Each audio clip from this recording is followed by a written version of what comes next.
Urban FM 104.5. Urban FM 104.5.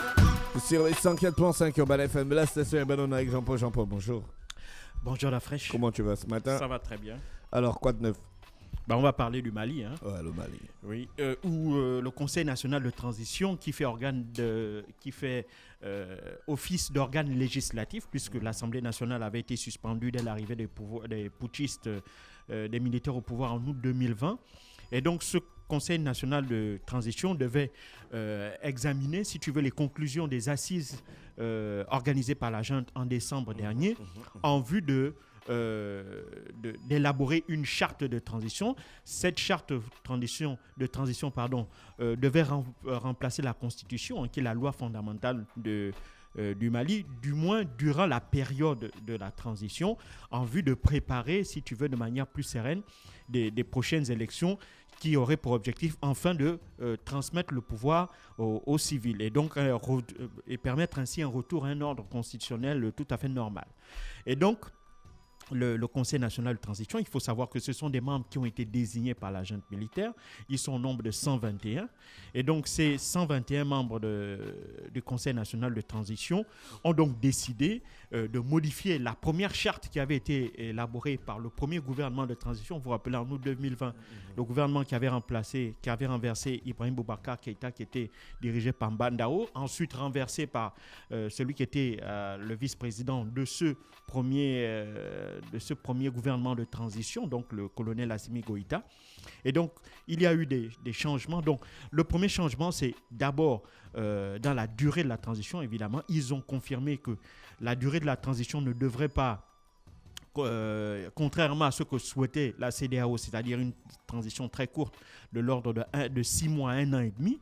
C'est plutôt l'inverse que le Conseil national de transition entériné. Ils ont plutôt décidé que la durée de la transition devait aller entre 6 mois et 5 ans. Et donc 5 ans pour la CEDEAO en l'occurrence, c'était inacceptable parce qu'ils estimaient que 5 ans c'était la durée d'un mandat constitutionnel normal. Et donc pour eux, il était hors de question que les militaires devaient rester au pouvoir durant une période aussi longue.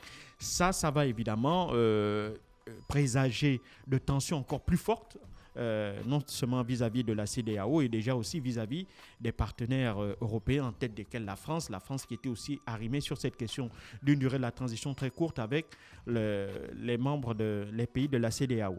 Donc ça, c'est la première chose. La deuxième chose, c'est aussi on a consolidé le pouvoir d'Assimi Goïta. Avant, dans le premier gouvernement de transition, il y avait une espèce de partage de pouvoir entre le civil et le militaire, donc entre le président et le vice-président. En l'occurrence, puisque le vice-président a fait sauter le président, il a consolidé son pouvoir en supprimant justement le poste de vice-président. Donc, il n'y a plus de vice-président dans la transition. Donc, l'exécutif est géré cette fois-ci par le colonel Assimi Goïta et Choguel Maïga, qui est le premier ministre, chef du gouvernement. Ça, c'est la deuxième chose qu'il faut retenir. Et puis, donc, la troisième chose, c'est on a revu aussi le nombre de membres du Conseil national de transition. J'ai dit en ouverture qu'ils étaient à 121 membres. Ils passent désormais à 147.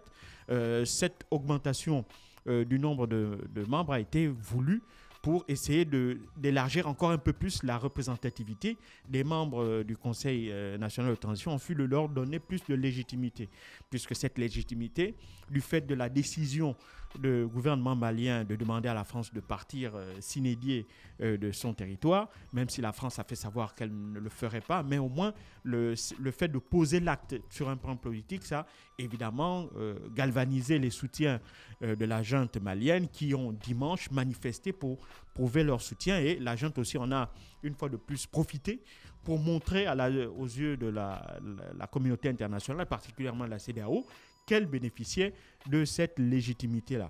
Et donc, ce sont les trois principales modifications que l'on peut retenir, les principales décisions que l'on peut retenir concernant l'élaboration, le contenu de la charte de transition. Donc, il faut savoir que, grosso modo, en dehors de ces trois éléments, la charte reste en elle-même. Mais il reste, la charte est la même que celle de 2020. Cependant, évidemment, ces changements sont fondamentaux. Fondamentaux dans la mesure où évidemment, en laissant la latitude entre 6 mois et 5 ans, il est clair que la junte va aller jusqu'au terme de cette période qui leur est proposée, donc les 5 ans. Et donc, comme je l'ai dit, ça va présager encore de tensions plus vives entre, évidemment, les voisins de la CEDEAO. La CEDEAO qui a déjà mis en quelque sorte sous blocus économique le Mali. Est-ce qu'ils vont renforcer les sanctions? Parce qu'il faut savoir qu'en dehors du fait que le Mali n'échange plus avec ses voisins, en dehors des denrées de première nécessité, donc les denrées alimentaires, ce sont les seules choses qui circulent, ou les médicaments, tout le reste ne passe plus. Et il faut aussi savoir que certains membres de la transition, certains dirigeants de la transition font également l'objet de sanctions économiques, notamment de la part de l'Union européenne. Est-ce que cela va suffire? Semble-t-il non, ça ne suffit pas puisque la junte va encore plus loin et elle reste ferme sur ses positions. Maintenant, on va voir ce que ça va donner. Est-ce que la CEDEAO va durcir ses positions? Personnellement, même si sur un plan politique, la CEDEAO disait que on devait renforcer, si tu veux, les sanctions en durcissant le blocus, je ne pense pas que dans les faits, ça puisse être réel. Pourquoi? Parce que dans les frontières, vous savez comment nous sommes en Afrique, ce sont les mêmes populations qui parlent les mêmes langues, qui ont un même passé et qui entretiennent des relations familiales qui sont séculaires. Et donc, ce n'est pas des décisions politiques en général de président ou de chef de gouvernement qui sont situés loin de là, qui va changer leurs habitudes quotidiennes. Donc, dans les faits, je pense que les sanctions économiques, en l'occurrence, sont très peu appliquées de part et d'autre des frontières entre le Mali et que vous prenez le Niger, le Burkina Faso ou d'autres pays, donc, ou l'Algérie par exemple. Donc je pense que c'est vrai que sur un plan politique, ça montre la fermeté de la CEDEAO, d'autant plus que la CEDEAO est un peu sur la sellette avec cette multiplication de coups d'État, des tentatives de coups d'État. Elle veut montrer qu'elle reste ferme sur un certain nombre de principes qui sont notamment édictés dans la charte de la CEDEAO, notamment la bonne gouvernance, le fait qu'on condamne les coups d'État et que l'on prenne justement l'alternance démocratique, mais tout ça, évidemment, donc, elle reste ferme sur ces principes-là, mais derrière, elle sait que ça va être un pari difficile à tenir, étant donné cette menace déstabilisatrice que représente la menace djihadiste, et donc tout ça va, évidemment, n'est pas de bon augure pour la CEDEAO. Maintenant, concernant le Mali, ils sont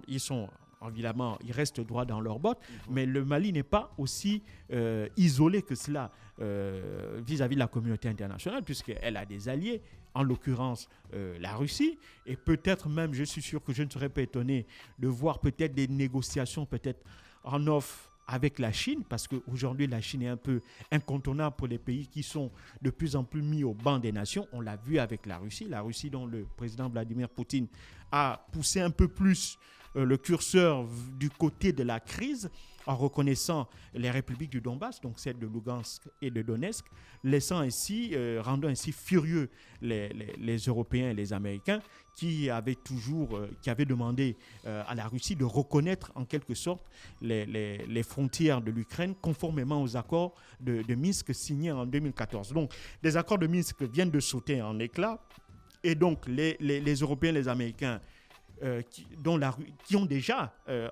qui font déjà appliquer un certain nombre de sanctions à la Russie, mais semble-t-il ces sanctions-là ne sont pas suffisamment efficaces puisque Vladimir Poutine va un peu plus tend un peu plus vers la crise. Et donc, évidemment, on a vu aussi un rapprochement spectaculaire de la Russie vers la Chine. La Chine aussi, qui fait face à des sanctions économiques, notamment de la part des États-Unis. Donc, on est un peu dans une espèce de reconfiguration des relations internationales dans lesquelles on aura, d'un côté, des pays riches ou qui ont un certain nombre de capacités d'influence, notamment sur le plan économique, pour utiliser ce levier-là pour essayer de contraindre d'autres pays à respecter un certain nombre de règles, des règles qu'ils estiment être violées par le fait que ces pays-là ne respectent pas des principes qu'ils ont choisi de respecter en commun.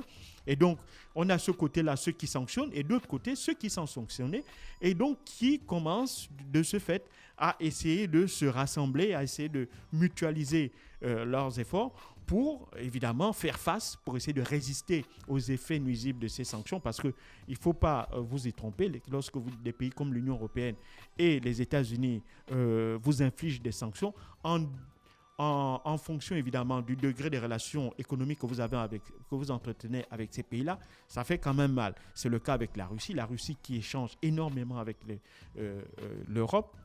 Donc, il y a des sanctions qui font déjà mal, mais pas suffisamment au point de faire vaciller le régime de Vladimir Poutine. Donc, on est un peu dans cette configuration-là. Et le Mali, justement, conscient justement des bouleversements qu'il y a en Europe, profite, à mon sens, et je vois qu'ils estiment qu'il y a peut-être un espèce d'alignement de planètes qui peuvent leur permettre, eux aussi, de continuer à faire leur bonhomme de chemin, à essayer d'abord d'imposer leur propre calendrier, parce que c'est ça, en fait, le problème de fond entre la communauté internationale et le Mali, c'est-à-dire qu'il y a un problème de calendrier qui est à un problème d'appréciation de calendrier qui est dû à un problème d'appréciation de priorité dans la région. Pour le Mali, comme je l'ai expliqué ici, la priorité des priorités, c'est la sécurisation de l'ensemble du territoire malien, le retour de l'autorité de l'État sur l'ensemble du Mali. Et ensuite, évidemment, on pourra penser à reconsolider les institutions politiques pour les ramener vers plus de démocratie et, in fine, obtenir un retour à l'ordre constitutionnel normal avec un transfert du pouvoir vers les civils. C'est ça ce calendrier. Or, pour la communauté internationale, c'est plutôt l'inverse. C'est d'abord un retour à l'ordre constitutionnel, donc d'organiser les élections qui vont très vite rendre le pouvoir à des civils, mais pour les militaires, ce n'est pas ça la priorité, puisqu'ils estiment que c'est ce qu'ils avaient fait en 2012, lorsque le capitaine Sanogo avait renversé Amadou Toumani Touré. La communauté internationale avait imposé un retour à l'ordre constitutionnel normal. Donc cette première transition avait été très courte, puisqu'elle avait permis l'arrivée d'Ibrahim Boubacar qui était au pouvoir. Et 10 ans plus tard, on se retrouve encore dans les mêmes travers. Donc c'est pour éviter ces mêmes erreurs-là que la junte dit qu'elle ne peut pas accepter le calendrier imposé par la communauté internationale. Et donc, elle sait que la communauté internationale fait face à une autre grave menace, c'est en Ukraine. Et donc, le Mali estime que c'est un calcul politique. Ils n'ont pas totalement tort de le faire. C'est-à-dire qu'ils estiment que là aussi, ils sont en position de pouvoir imposer leur calendrier, de pouvoir continuer à mettre en œuvre leur plan. Donc, voici ce que l'on peut retenir un peu de la décision prise par le Conseil national de transition. Et évidemment, on attendra très certainement dans la journée de nouvelles réactions aussi bien de la CEDEAO que de la part de partenaires européens. Merci Jean-Paul qui est avec nous ce matin sur les 104.5 Urban FM, la station urbaine dans l'Uda Fresh Morning. Urban FM 104.5.